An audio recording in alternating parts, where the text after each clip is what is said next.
Hey guys, welcome back to the Pharos Fit podcast. As you guys know, the CrossFit Open has just started. We're doing it on every Friday at the club. The workouts are released on Thursday. We're doing them on Friday. And I want to take you guys back to a podcast we did a while back about CrossFit versus bodybuilding. I think sometimes there's some misconceptions about what does what and why you should do certain things rather than other things. There are obviously certain adaptations that are different from CrossFit than bodybuilding. I love both. I've done both extensively in my time, and I've seen a bunch of stuff over the years that I want to talk about because it is an interesting subject matter. It is interesting to see what different physiques come out with different sports and what different work can be done to achieve certain results. So give it a listen. Let me know your thoughts, and if you want more on this stuff, then let me know. I love talking about this stuff, so it's always good fun for me. So give it a listen and enjoy, and I'll see you soon in the gym. Welcome to the Pharos Fit podcast, where we help you to explore your capacity to move better, push further, and achieve your limitless potential through fitness, nutrition, recovery, and lifestyle. Today we are going to attempt to answer the age-old question, which is better, CrossFit or bodybuilding? This question has been circulating in the industry for a number of years. It's obviously the biggest question in the world right now. Absolutely. But it is kind of fascinating. It's kind of fascinating to me just because, I've been involved in both of these disciplines for a while. And I think it's a really interesting topic to get into just because, both have their benefits, both have their limits. And I want to touch on what the benefits of both are, what the differences are primarily between them, what the benefits are, what the limits are, and what we can kind of learn from both of them, and maybe try and understand a little bit more about which sport or which variation of the sport is best for what people or what kind of people, or maybe what age of people or what temperament of people, or whatever it may be. So I want to kind of start with bodybuilding and talk a little bit about what bodybuilding is and what that term bodybuilding means. Bodybuilding, of course, has been around for a very long time, starting at the beginning of the 20th century, really, into the kind of 1950s, where bodybuilding kind of started to take off. And then, of course, the golden era in the late 60s and 70s with Arnold Schwarzenegger and that kind of stuff. The kind of term bodybuilding really came around. But when a lot of us think about like bodybuilding, and not so much in a professional sense, but like in how we train in the gym, we're really talking about training for aesthetics, right? We're really thinking about, I'm going to build up my muscles to look a certain way. So whether that be, I want to get bigger or I want to get leaner, the main psychological focus is on improving my body by training and by building up certain parts of my structure, my physical structures to look a certain way. And when you think about training for bodybuilding, you usually think about the week in kind of a split sense. Like, how am I going to split up my week? How am I going to divide my days between what muscle groups? So the classic, of course, is, you do chest and maybe chest and triceps on a Monday, maybe back and biceps on a Tuesday, maybe Wednesday off, maybe legs on a Thursday, maybe shoulders on a Friday, something like that. But you're going to break your week up. You're going to divide your week up specific to muscle groups. So the focus is on which muscle groups am I targeting on which day? And that's kind of the structure of bodybuilding. There are, of course, variations on this. You may find certain bodybuilding programs that kind of like are more of an all body kind of split, or you have like push and pull splits or lower upper splits. But primarily we're talking about dividing our days into muscle groups. And usually, we're doing 60 to maybe 90 minutes a day. And maybe we're doing cardio on top of that, and maybe we aren't, depending on whether you're in a bulking phase or a leaning phase, which we'll get to in a second. But it's a pretty basic concept of training the muscle to exhaustion, damaging the muscle so that it grows back stronger. And that's essentially what you're doing in bodybuilding. If I want the muscle to grow back bigger and stronger, I have to take it beyond its comfort zone in that session, destroy the muscle fiber as much as I possibly can so that it grows back stronger. Now, there are intelligent ways to do this and there are stupid ways to do this, and both exist in the bodybuilding world. But essentially, that's how we're going to look at the week. We're also looking at time under tension in bodybuilding, which we're trying to cause stress in the muscle, because we know that the more stress we create in the muscle, the more damage will happen, the more it will grow back bigger and stronger. So we're often trying to not avoid tension, not avoid stress, but create it. That's a thing I say to a lot of the guys that are doing the build program at Pharos. We're really looking to put the body under as much tension as possible, and we'll use different tempos and so forth, different eccentric contractions to try and create that tension. And there are many ways to go about it, but we need to understand that the overall overarching premise is that we need to create tension in the muscle in order to create the stress that we want, in order to damage the muscle, in order for it to grow back stronger. And of course, under that principle, we have the progressive overload principle, where I'm going to love that one. Yeah, where I'm going to progressively increase either the weight or the reps or the sets or the time under tension over a set time period, so that I'm always making progress. I'm always moving the needle forward. We also have to understand that this primarily is an aesthetic sport. And that is primarily my goal. And I do whatever it takes to improve myself aesthetically. I'm not worried really about how much weight I'm lifting. I'm not worried really about performance in any sense. The only thing that matters, the only thing that should matter if the quest is bodybuilding, from a purely bodybuilding perspective, is what I'm doing achieving the end goal, which is either growing the muscle or leaning me out if I'm preparing for something. But I think you have to go in with a mindset, and where people struggle, I think, with bodybuilding sometimes is that you have to understand what the driving force is and what the goal is. And if what you're doing is not moving you towards that goal, then it doesn't need to be in the program. It doesn't matter whether you like it. It doesn't matter whether sports science book says X, Y, Z. If it doesn't get you closer to what the actual goal is, it doesn't need to be in the program. And that's a mistake, to be honest, I have made in the past. You tend to put your bias on all these things, and it's hard to take bias out of programming, because they're all things we love doing, they're all things we enjoy, they're all things we want to put other people through. But if the goal primarily is just bodybuilding, then we need to remember what we're actually trying to achieve here. So, taking cardio as an example here, cardio in the bodybuilding sense is not for performance. Cardio is simply to burn fat. It's simply to improve condition. So, a lot of times in bodybuilding, we're looking at lower intensity cardio or less. Low intensity steady state cardio. You'll see often in bodybuilding programs 30, 45, 60 minute steady state cardio, maybe in the morning, maybe in the evening, whatever it may be. But again, it may be set at a specific heart rate, maybe 120 to 140 beats per minute. But that is not because we're interested in increasing performance in that range. We're simply trying to encourage fat loss, fat burning. So every decision we make is with that aesthetic goal in mind. We don't care how quickly we run a 400 meters. We don't care how quickly we run 800 meters. We don't care about your 5K time. We don't care about your 10K time. All we care about is this having an effect on your body fat composition? That's the only thing that really matters. So I think we talked about a few months back, and you also had somebody you were training in this way. You're having them do like 30 to 45 minutes of just high intensity walking, getting like 30 to 45 minutes a day in order to lean out in that bodybuilding phase. I mean, would that be like a target, like walk time or run time, cardio time you're looking to do?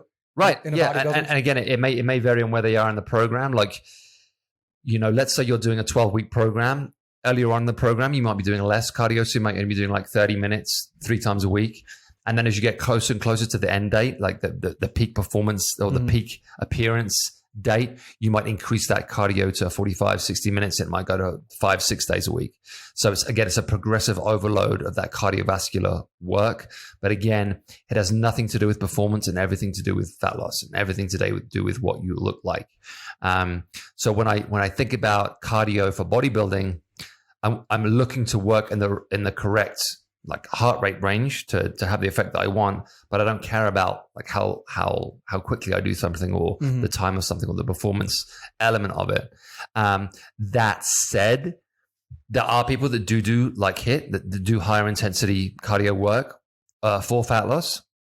Whether you're doing like Tabata drills or whatever it may be, or whatever kind of high intensity cardio drill you might do. But again, you're aiming for a heart rate measurement. So of course with HIIT, you're looking for a higher heart rate. And maybe the time in which you do it or the meter that you row or the calories that you row might give off a performance metric, but the end game isn't the performance. The end game is just, does this increase the fat burning process? For the aesthetic. For the aesthetic. That's my soul. That's the only thing I truly care about. So again, does what I'm doing move me closer towards my goal is the only thing that we should really be thinking about. We've touched on this before, but obviously the goal is to increase either the size / shape of the muscle or the muscle fibers.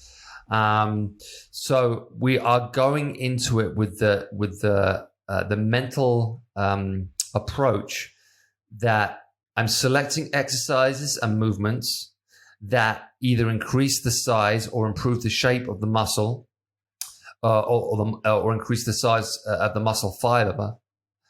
And we're thinking less about does it have that, again, like a performance element, or does it have that kind of like does it look good, or does it have full range of motion, or things that matter in the Olympic lifting or the CrossFit world, like standards. Does it have the correct standard? Did you start in the right place and did you finish in the right place? Did you get to that like strict lockout position and all that kind of stuff? Like, it doesn't matter in bodybuilding. Like, the only thing that matters is, does this increase the size of the muscle? Am I creating the kind of tension that I want to create? Again, is this moving the needle forward? A lot of people, when they see bodybuilders, and I like to look at this from both sides, they'll say, oh, they're not even doing the correct range of motion. Oh, that isn't a full rep. Oh, that doesn't count. Like, doesn't count for what? Like, it doesn't matter. The only thing that matters is it doing what they're trying to make it do? When you're on stage posing or you're in a bodybuilder, it doesn't matter. It doesn't matter. And that's something like I see there's a lot of judgment, of course, in fitness, as there is in everything. But when CrossFitters judge bodybuilders, they're like, oh, that's not a real squat. Oh, that's not a real pull up. He didn't get his like clavicle to the bar or whatever. It's like, do you think they care? No, they don't care. They only care about the size of the muscle. So it's a really important distinction to make. In sports like Olympic lifting and in sports like CrossFit, like we just mentioned, you have standards. Like, the bar has to be in a certain place and has to finish in a certain place, and there has to be like your bicep has to be behind your ear in a lockout, and all these kinds of things. And in bodybuilding, it just simply doesn't matter. I think a great example is the Smith machine. When you look at a Smith machine, to a CrossFit fitter, it would be like, oh my God, like I would never use a Smith machine. Oh my God, it's so unfunctional. Oh my God. And like, to a bodybuilder, it's like, yeah, but like I can create more tension with the Smith machine than I can without it in a specific area, when I can isolate this muscle more and I can isolate this position more. Therefore, it has value.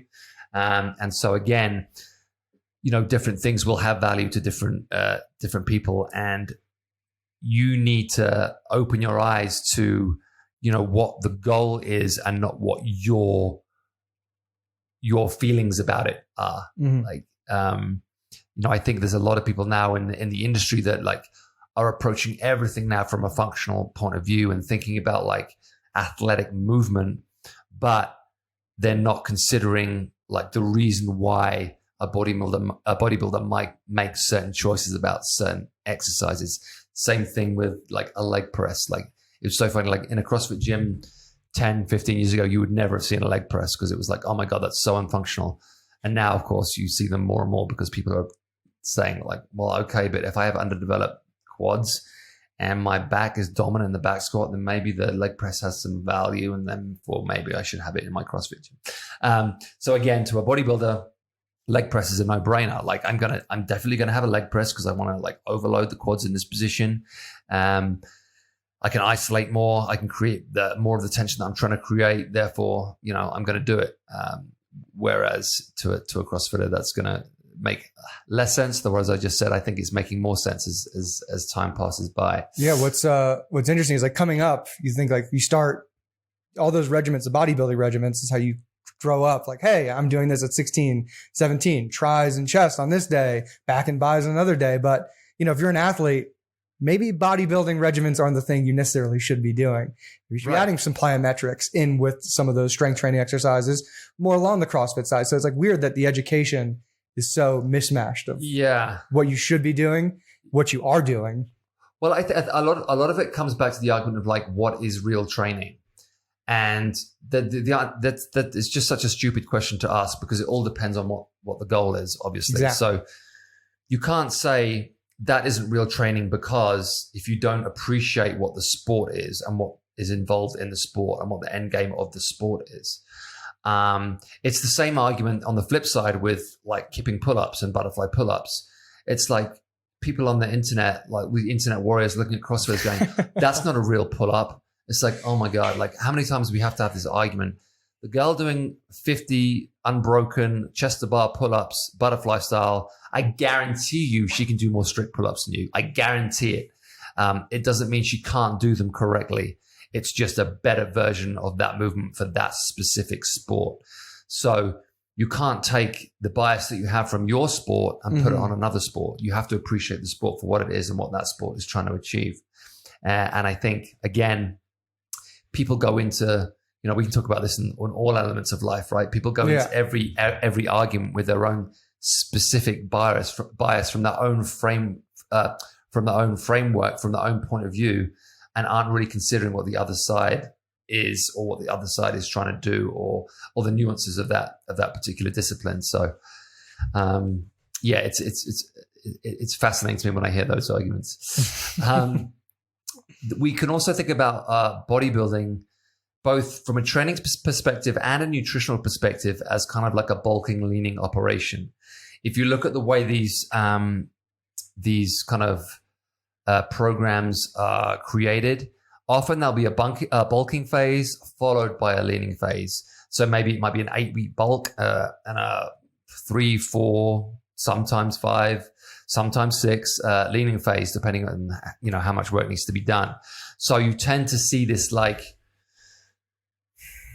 I don't want to say yo-yo dieting, but it can certainly lead to that, where you're like, you're over consuming calories and then under consuming calories, then over consuming calories and under consuming calories. So I'm trying to bulk up, lean down, bulk up, lean down, bulk up, lean down. So that tends to be the cycle that we see in bodybuilding. That's kind of how things are laid out. So we can think about our yearly mesocycle of being, my weeks are divided into my splits, certain muscle groups on certain days. That's how I think about my training splits. And my food intake and my calories are in these waves of bulking and leaning and bulking and leaning. Get big, get small, get big, get small, get big, get small. So I'm in that kind of cyclic nutritional, continuation. So that's kind of how the bodybuilding thing kind of pans out over the year. I think when it comes to the benefits of bodybuilding, I do think of bodybuilding as more of a low risk sport, as in, I think, and of course injuries happen, but I do think because everything should be controlled, and of course this always goes back to education, how well you're trained, and whether you had a good coach who taught you how to do everything properly. But because the movements in bodybuilding are controlled, you aren't doing things for time. You aren't rushing things. I do think there is a lower risk element involved in bodybuilding, which can be of benefit at all ages. I think bodybuilding is great for improving metabolism.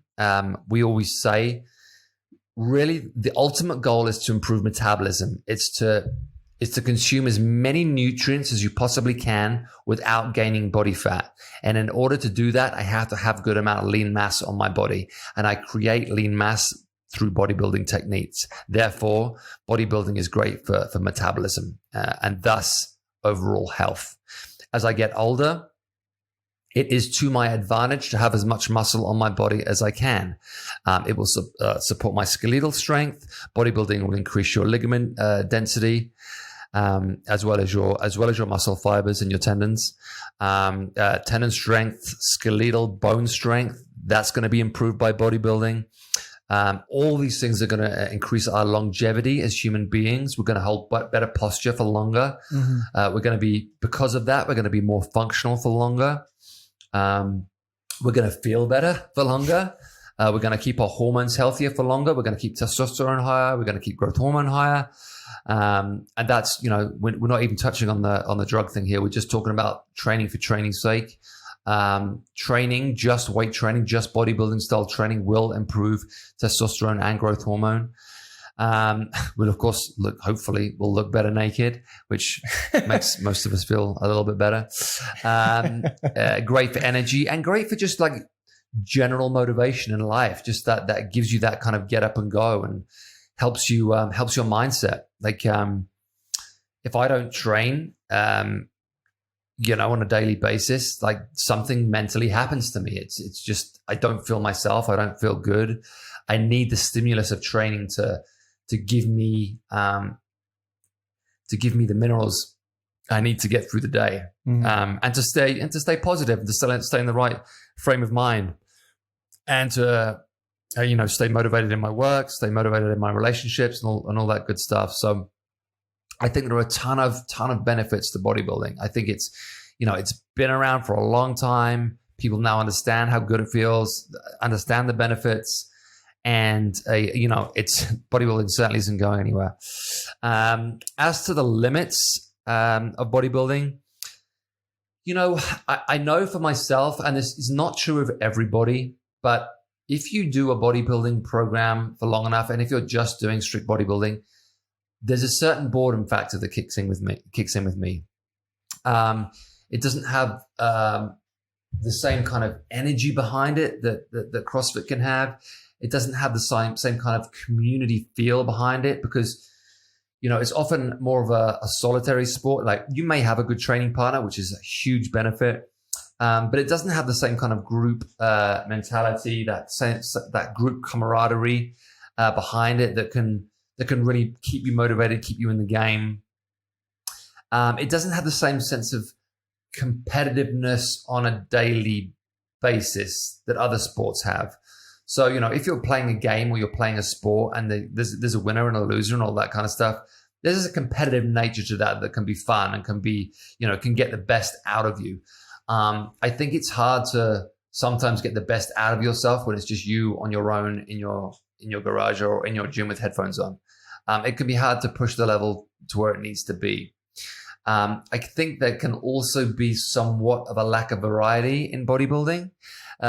This isn't always true. There's a lot of, obviously, people with a lot of experience, a lot of coaches that can find ways to create new stimulus. But you will see a lot of people on the same bodybuilding program this week that they were doing 38 weeks ago. No, completely. I run into the same issue. And I think the two things you suggested, adding that 8x8, and then keeping going with progressive overload. Right. That stuff gives you the challenge to want to keep going. Yes. Keeping track of numbers is definitely a very worthwhile thing. Something to motivate you, something to stimulate you, something to think, well, 3 weeks ago, I could only do, 3 sets of 10 at 155 pounds, but now I can do 3 sets of 10 at 185 pounds. Like, that alone is a stimulating factor and a motivating factor. But if you don't have those metrics, you don't have that. But I think in general terms, because it is more of a singular sport like we're just focusing on the sport of bodybuilding as opposed to like the variation of all these different movements and modalities, it can be a little bit more monotonous than other fitness hobbies, shall we say. It can also be expensive, bodybuilding, to get all of the equipment that you need. Obviously, it doesn't have to be that way. You can just do bodybuilding old school with a barbell and some dumbbells, and that's absolutely fine. But I find that most people at some point want to get some bells and whistles. You know, you want the cables and you want the different machines and all that kind of stuff. And of course, that adds up, you know, and of course, you can overcome that by joining, you know, a relatively cheap gym. You know, Globo gyms relatively aren't as expensive as CrossFit gyms. So that can be to your advantage, and you can find good equipment in these relatively cheap gyms. But again, with those kinds of gyms, there is definitely a motivation factor. You can go to gyms like Equinox, and of course, there can be really nice facilities with really nice equipment, but the atmosphere is just not conducive to hard work. It just doesn't give you that push and that stimulus and that roar that you want. You do feel self-conscious when you start throwing weights around LA Fitness or an Equinox. You're like, yeah, it's just not the same drive behind it. So to build out like a bodybuilding style facility, like if you were to do it on your own, would be very expensive. And then of course you're looking for a good facility that can give you both the equipment and the stimulus you need for it to be effective. Other limits, I think there can be a lack of mobility that's associated with bodybuilding because you often are training in isolation. You often aren't working on mobility separately. There isn't the need to be mobile unless you are a professional on stage that is going through a particularly challenging posing routine that requires mobility. For the most part, mobility is not really required in bodybuilding. You don't have to get into certain positions, like, for example, an Olympic lift would require. So I often see in that world a lack of mobility, and that can cause problems over time if it's not paid attention to. Now, of course, I'm generalizing. There are a lot of bodybuilders that do mobility, that do yoga, and that do supplement their program to stay mobile. But I'm just saying in general terms, there is certainly that risk and certainly that danger. I think another limit we can look at is a lack of, in quotation marks, fitness. What do I mean by that? Well, I think you can run the risk in bodybuilding of never really getting the heart rate up consistently high enough to improve fitness metrics. When we talk about heart health and so forth, it can be easy to go into a gym and do 10 reps, take a 2-minute rest. Do 10 reps, take a 2-minute rest. Do 10 reps, take a 2-minute rest, and then move on to another exercise. You know, unless you're really paying attention to your rest periods, unless you're really like pushing it. And again, this isn't true of everybody, but I do think if I'm following a bodybuilding program, there can be definitely the temptation to take long breaks, rest a lot, and not really get fitter. You might be improving strength to some degree and muscle to some degree, but you're not really improving heart health to any great length if you're not including, you know, your cardio workouts. And, you know, there's a lot of people that don't do any cardio, or they'll do like 5 minutes on a bike at very low intensity and not really do anything. So again, I'm generalizing. This isn't true of everybody, but I think there certainly is that risk that you don't actually get that fit doing certain bodybuilding programs. I know from myself when I have done, you know, when I've taken out the high intensity stuff and I hadn't done any Metcons and stuff like that, I certainly feel less fit, you know, whatever that means to you. And it's really an energy. Like when you're walking around, when you feel fit and you feel strong, you have a certain energy about you. And when you don't have that, you feel kind of like lethargic, a little bit slower, a little bit heavier. and just not the same kind of animal that you are when you're kind of like ticking all of the boxes. So just something to be aware of. Okay, that kind of like sums up the bodybuilding side of things. So now I want to move on to the CrossFit side of things. And actually, I did go on CrossFit.com to see how they're defining themselves these days. And I'm just going to read it out. It is a form of high intensity interval training. CrossFit is a strength and conditioning workout that is made up of functional movements performed at high intensity. So we have words like functional training, we have words like high intensity, we have words like interval training, and we're now in the world of performance. So we are now thinking about exercising with a performance metric in mind. We no longer are concerned overly with aesthetics. We are concerned with how quickly we can do things, how good we can be at certain things, how heavy we can lift at certain things. And we're thinking more about like, what can I do and what my capabilities are, as opposed to what I look like. And of course, that alone is a very appealing side for some people. When I look at my week, I'm going to divide my week more up into energy systems and movement patterns than I am into muscle groups. Now, muscle groups might come into it by virtue of movement patterns, but I'm not saying Monday is chest day. I'm saying, Monday I'm working my anaerobic energy system, and I'm doing, clean and jerks, or I'm doing, whatever it is. I'm thinking about my week in terms of what modality am I working on what day? What where does each day fit on the fitness spectrum in terms of like, is this my anaerobic work? Is this my aerobic work? Is this my gymnastics day? Is this my Olympic lifting day? Is this my kind of hero workout, long form, kind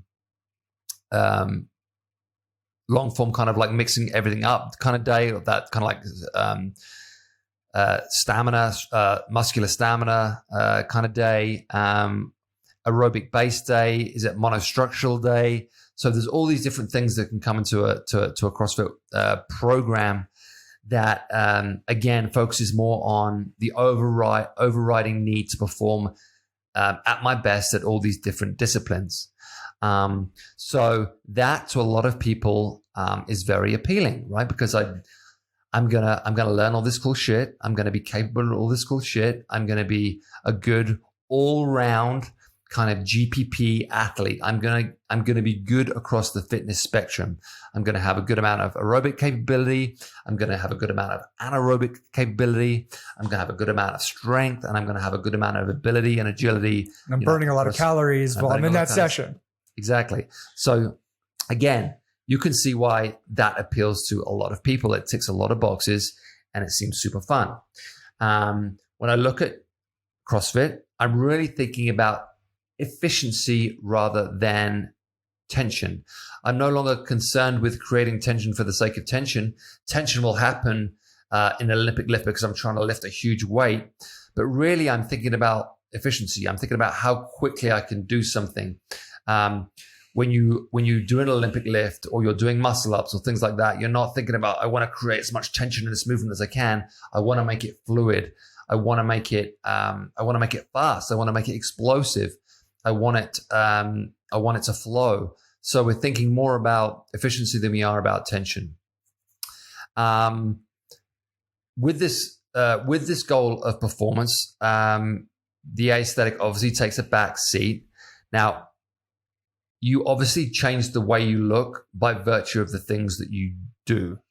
So you will look better if the programming is good, but it's not because you were trying to look better necessarily. It's because you were trying to learn how to do this stuff, or you're trying to perform a certain way. So your appearance becomes the consequence of your fitness, as opposed to the other way around. So now I'm thinking about, maybe I'm going into the gym because I'm looking in the mirror and thinking, I want to change the way I look. I want to change my appearance, but I want to do it in a way that is stimulating, that is fun, that gives me variety, that gives me peers, that gives me community and all that good stuff. And so I would rather go down the route of changing myself physically by becoming capable in all these different fields. And I think, again, to a big, segment of the population, that appeals because it sounds more fun and it's more interesting. I think a lot of people that came from a sport background in school and college, maybe they played a lot of team sports, that kind of way of working out appeals to them more because it has that same kind of stimulus you had when you were learning a sport. It has the same kind of competitiveness. It has the same kind of teamwork. It has the same energy and drive behind it that you had in those team sports. So I think, it can be, very appealing to anybody that played team sports growing up. Whereas bodybuilding, if you're more of a kind of loner, or if you like to do like more solitary sports growing up, then bodybuilding might appeal to you more because it's more of a, it's more just on you.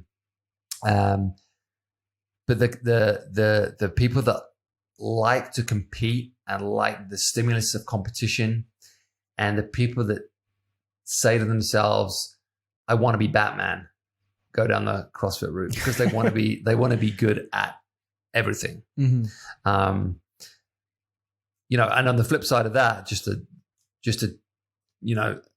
segue a little bit, when you try to be good at everything, there is the danger of not being that good at anything. Which with bodybuilding, like if you put all your energy into bodybuilding and you're just focusing on bodybuilding, there's a chance you're going to be pretty good at it. You're going to make good advances in that sport or in that one thing you're trying to improve. The problem can be that if you're trying to get good at so many different things, you end up being not that good at any of them. Now, maybe that doesn't matter because maybe you get good enough at each of those things for it to be meaningful and for it to be fulfilling for you. And that's a good thing. But there is the danger of, jack of all trades, master of none kind of sensation. The benefits of CrossFit, we've touched on these already, but of course, the community is a huge aspect of it. And the word community has become such an overused word, and I kind of hate saying it, but it is a huge thing. We have found, oh, hey, Keats, this is my cat. We have found and we have seen that the community at Pharos is a huge reason why people get accelerated results. You rise to the energy of your peers. Compete may be the wrong word, but you certainly, your level of performance rises when you train with other people. And it's an incredibly inspiring and incredibly effective thing to be a part of. So you cannot get away from the fact that the community is a huge reason why CrossFit and CrossFit style gyms are very successful. Motivation is another key benefit of the sport of CrossFit. Again, because you are training with people, it can be very motivating. Because you see other people around you improve, it can be very motivating. Because you tangibly learn a skill, it can be very motivating. If I learn how to snatch and I couldn't snatch 3 weeks ago, I've acquired a new skill. That is very motivating. If I couldn't do a sub 7 2K row 6 months ago and now I can tangibly see my improvement. It's a very visible thing. It's a very sensational thing. It's a very motivating factor. Because I have a lot of metrics to go off, I can use all of that to keep wanting to improve and to feel that kind of sensation of I'm getting better. I can see myself improving. I can feel myself improving. Now, of course, in bodybuilding, you can physically see yourself looking better. And if you have been recording the results, of course, you can see yourself getting stronger. But there are less metrics in terms of performance, obviously, that I can rely on to motivate me to move forward. Of course, I still have a lot of health benefits. I still get muscle gain. I still improve strength. I still achieve a fat loss if I'm doing everything correctly.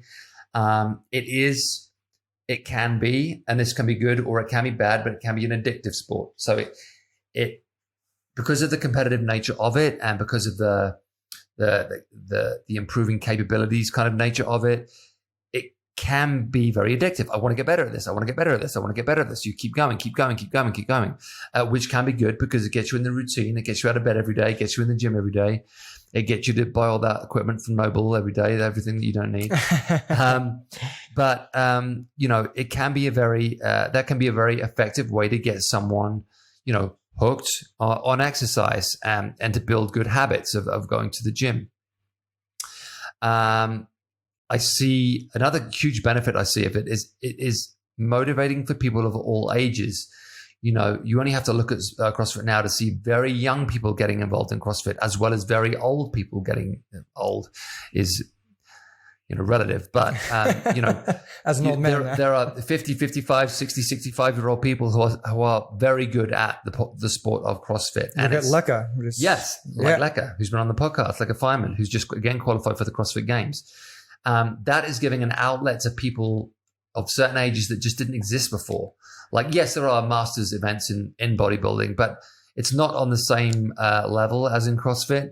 And I think that can be very inspiring for people to see that, like, we don't have to accept 50, 55, 60, 65 as old anymore. There's a new 65 out there, and it's inspiring, and it's very physical, and it's age defying.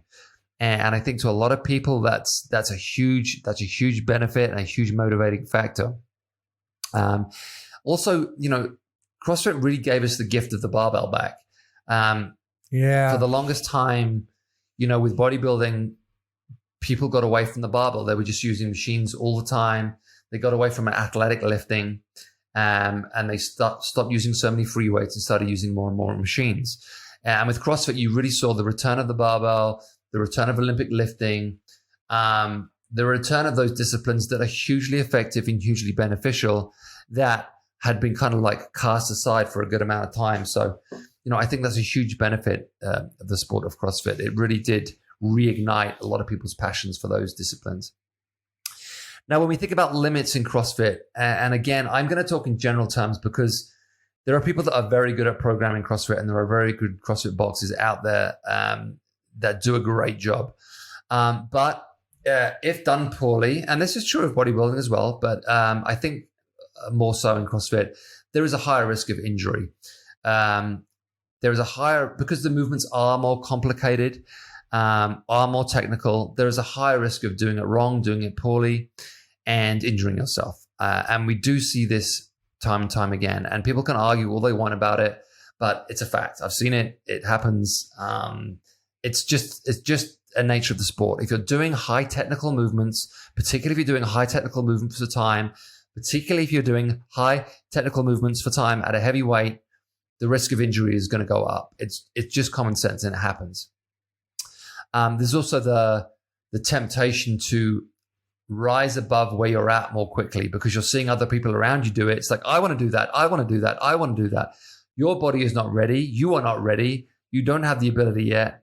But because the people around you are doing it, you kind of get drawn in, and before you know it, you've torn your shoulder, or you've done something to your hip, or you've dropped a barbell on your head, whatever it may be. There is that risk there. I do see, and I think this is improving as time's gone by, but historically there has been a lot of bad programming out there, or bad execution of programming. And that comes down to the box and comes down to the coaching. But again, I think that's improving as we go. But there is definitely the risk of that. CrossFit, the problem can be it is a complicated and technical sport. So often I see, and often the problem is, you will do a 45-minute warm-up for a 5-minute workout. And that is not the most efficient use of somebody's time. If someone is coming to the gym to improve themselves physically, to get stronger, to get healthier, and they only have 1 hour a day, you have to make sure that 1 hour of the day is well spent. And like I said, if they're doing a 45-minute warm-up for a 5-minute workout, that's not an efficient use of their time. There is a time and place for learning to do snatches. There is a time and place for learning to do muscle-ups. But for the average Joe who's just trying to get stronger and healthier, they are maybe not the best options. And learning a skill for a long period of time that is not going to give them that much benefit in the long term may not be the best choice. And again, we kind of see that time and time again. Now, of course, this all goes back to motivation. If learning that skill motivates you to get in the gym, and if not having that element to it makes you not go to the gym, then that could be the better choice. But we just have to be aware that, like, depending on what that person wants and what that person's journey is and where that person is in their life, we have to be aware of, you know, how well is our time spent in these areas? Is this the best use of our time? So we need to be very conscious of the person in front of us, very conscious of the athlete in front of us, and really prescribe for them the best session for them at that time in their life. I have seen, and I continue to see long-term kind of a burnout with the sport of CrossFit, like, because it is very, very demanding on the body and very, very demanding on the mind. I think if you do it too hard for too long, there is a high risk of getting burnout. And I've seen it both like on an athletic level, and I've seen it on a general gym goer level. Like, people just get like burnt out by it and fed up with it. And I just can't do this anymore, because it takes so much stimulus. It takes so much motivation. It takes so much like energy to get in and do it. If you do it for long enough, there is the danger you run into of reaching burnout. And I do see that a lot. How much is that, though, accredited towards the physical side, or, you know, what we talk about all the time is just lack of dieting, proper like refueling? Is that more of the case? Does it lean more that way? I think fueling is part of it, and I think people need to make sure they are fueling themselves properly. But just the nature of, if you do anything that's really, really hard every day for a long period of time, you're gonna get burnt out at some point. Again, if it's programmed really well to avoid that kind of burnout, then maybe it can be avoided. But if you want to get good at that sport, and because people who are good at that sport are now extremely good, and obviously the top athletes are a long way away from the average athletes, it takes so much time and so much discipline and such hard work just to be decent at it. Mm-hmm. I think there is a bigger danger of a psychological kind of burnout with CrossFit, as well as it taking a huge toll on the body. You know, it takes a lot out of your joints. Takes, you know, if you have had injuries that you've had to come back from, that could take a lot out of you. It just takes a toll. And, you know, the other problem is, because CrossFit is a much younger sport, you know, the long-term data isn't really there to let us know what the effects are. We don't really know. Like, the CrossFit athlete that started in 2010 and it's now 2022, that's 12 years of data. We don't know what that person's going to be like when they're 50 years old. You know, are they going to be a wreck, or are they going to be, you know, better for it? We don't really know. We don't have that data. But I definitely see the element of burnout happening a lot in CrossFit. If someone's been doing it for 10 years every day, they're, you know, and people around me that, you know, even people at the gym, we have a lot of like ex-CrossFitters at the gym who just got to that point where like, I just don't want to do this anymore. Like, this takes too much out of my body.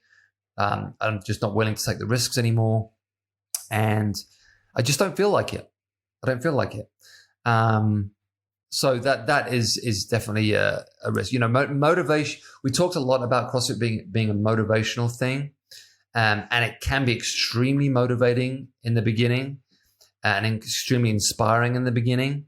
But I think long term, there is the danger of that kind of spirit waning if you don't pay attention. Now, this will move us more towards our conclusion here. Which is better out of these two things? Is CrossFit better, or is bodybuilding better? Well, this is my argument, is that both have their benefits at certain times. I'm someone who does both. I enjoy both sports. I've always loved bodybuilding. It took me a while to come around to CrossFit, but I've learned to love it. I've learned to love elements of it. I'm inspired by elements of it. I love working out with people. There's nothing better than I love to go to Pharos on a Saturday morning and throw down with my buddies. It's fantastic. I like learning new skills. I love the sport of weightlifting, Olympic lifting.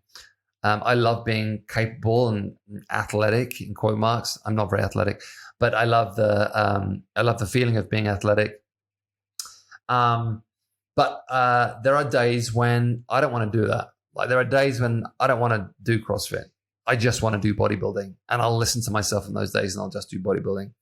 And which this is, of course, why the Build program, came around, because I recognized what CrossFit can do to people and the burnout it can have, and the frustrations with it. Like, well, I actually came in here to gain muscle, and I'm actually not gaining muscle because I'm just doing too much cardio and I'm just burnt out, whatever. So I think you can find, and it will be different for everybody, but you can find a sweet spot with these two sports. Now, I'm not saying like if you're a professional bodybuilder, you should start taking up CrossFit. But I think maybe there are elements of CrossFit that may be of benefit to you at a certain point in your bodybuilding career that may be helpful to you, whether that be the interval training style, whether that be high intensity workouts, whether that be maybe I learn a new skill. Maybe it's a low risk skill, but maybe it's a skill that I learn. I think, and in turn, I think there's a ton of things the CrossFit community can learn from the bodybuilding community, because really and truly, there are benefits of increasing lean muscle tissue in CrossFit.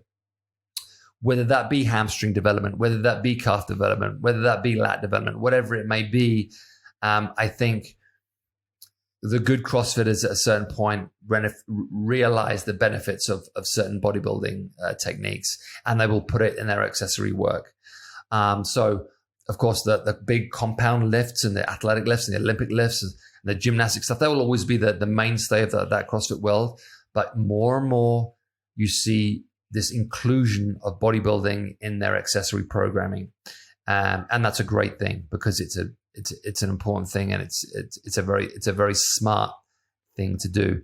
So I think for a lot of people, you end up in this kind of balanced world. You end up with this balance of bodybuilding and CrossFit, where it's not all bodybuilding and it's not all CrossFit. It's kind of this hybrid. So yeah, I think you end up in this kind of like this perfect balance situation where there are days when I will do CrossFit. There are days when I will do bodybuilding. There are days when I'll do parts of each. And really, this whole thing comes down to what you need as an individual. It comes down to what inspires you. It comes down to what motivates you. When people ask me what the best program is for them to do, it's the program that gets you in the gym and keeps you in the gym. If you're trying to do something that doesn't interest you, that doesn't motivate you, that doesn't excite you, you are not going to do it for very long.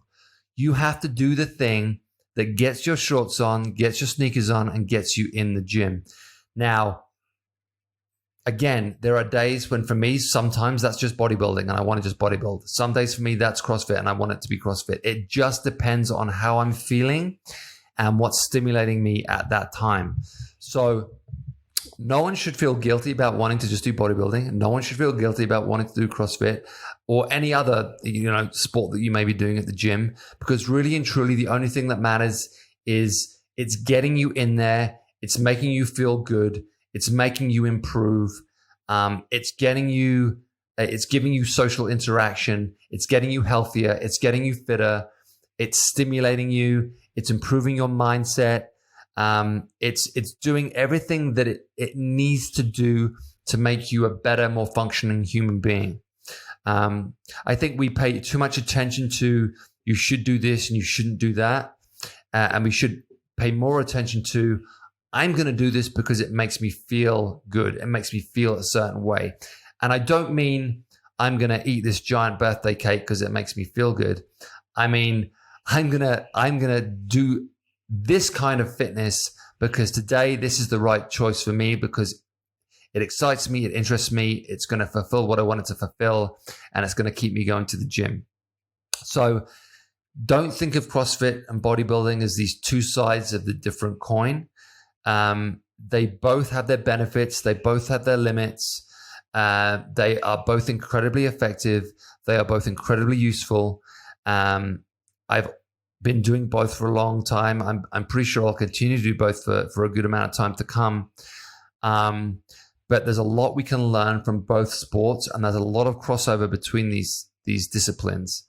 And I think if we're open-minded enough and we're smart enough, we can take the benefits of both, use them both, and create a sustainable long-term program that works for our bodies and our minds.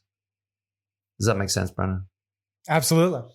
I know. I've been through it myself. I've been through it on the side of, like we talked about earlier, like when you get as a professional, I played professional basketball, and when you want to be a basketball player, like you're kind of just going to the gym still in high school by yourself, and I'm going to do chest and back, and it's like, well, this is not what I should be doing together, number one.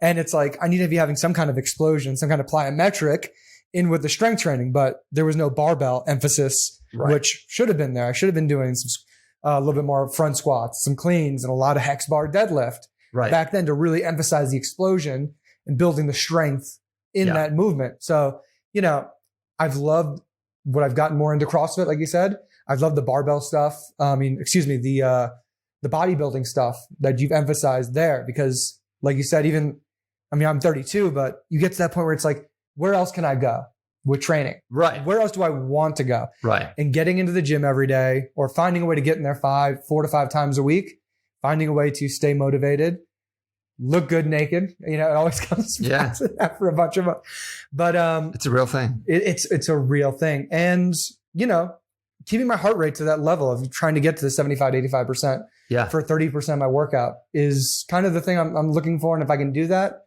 in the bodybuilding mode, if I'm just doing that for the day, whatever gets walking you at 4 miles per hour for 30 minutes on the treadmill, getting 2 miles in 30 minutes. Yeah. Great. Yeah. I mean, I speak to, I've spoken to collegiate rowers before that are like, when I finished rowing at college, I never wanted to get on a rower ever again. And then they'll just go and do something else. I remember Matt Fraser, when he finished CrossFit, he just started bodybuilding. It's like, I can't do CrossFit anymore. I just need to go into body. I mean, he's back to it now and doing whatever. But, you know, I think if we do anything hard enough for long enough, at a certain point, you want to do something else. And so I think keeping your options open, having variation, being open-minded, I think that long term is puts you in good stead and is going to serve you better in the long run. So we don't need to pigeonhole ourselves into these single disciplines of like, oh no, I do this, I don't do that, or I do this. It's like, try a little bit of this, try a little bit of that. Like I said, make sure your choices are in line with your goals. So don't do A if your goal was C, but don't dismiss A for the sake of C. Like there are things from A that may be of use to you. So it's just being smart enough to recognize the benefits of certain things at certain times in certain places, and not just discarding things because it's not what like you believe or what your group does or blah, blah, blah. It's like, it's just saying, yeah, I want to get good at this one thing, but I believe that there are elements of this other thing that may be of use to me and that may serve me, better in the long run. So it's just keeping an open mind and experimenting, having fun. And like I said, whatever gets you in the gym. Frankensteinian building it, what you said was best for you. It's going to get you in the gym, feeling healthy, community. Bam. Yeah. And again, that'll change over the course of your life. Like when you're in your 20s, you may want to do one thing. When you're in your 30s, maybe another, 40s, 50s, whatever it is, you have to like make the choices that fit with your life, your lifestyle, your time. We didn't really touch on like lifestyle, how busy you are, and your daily, your daily grind, your daily life. But of course, that's a huge factor. How much time do you have? How much energy do you have? What time of the gym can you get in, and all that kind of stuff. There are all these factors that come into it. So you have to take in all those factors and just make the right choice for you at the right time. All right, guys, that pretty much wraps it up for today. Bodybuilding versus CrossFit. I think we answered the question. Let us know your thoughts. Which is the better sport? I'd love to know what you think. Okay, guys, until next time, take care. See you soon. Bye.